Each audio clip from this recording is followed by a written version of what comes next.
Ovo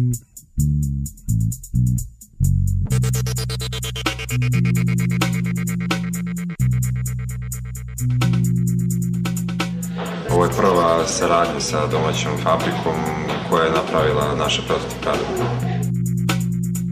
Ovo će biti prva prilika da moja komada dođe u serijsku proizvodnju. I jako sam zadovoljan što je uopšte Simple u pitanju, što je, mislim, domaći proizvođač u pitanju. Sada kada Simple bude serijski proizvod, vidjet ćemo kako će ljudi reagovati. Naravno da je bolje da uđe u serijsku proizvodnju i može kaže da se narodu svidi. Interesantno je to što mladi dizajneri koji su sada radili na svojim proizvodima su prosto morali da prođu čitav proces proizvodnje i pre toga prosto pravljenja prototipa.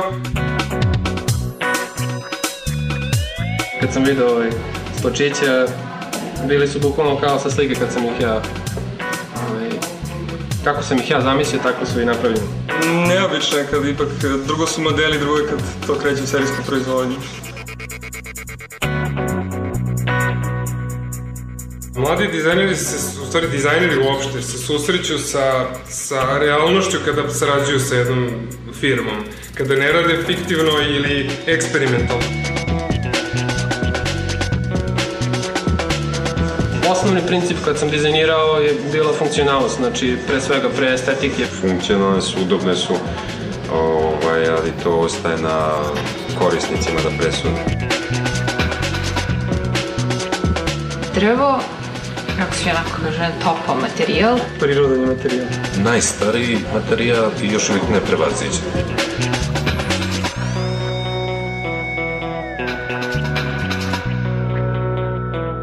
Inspiracija mi je bila jedna vrsta insekata koji se povezuju na jedan zanimljiv način.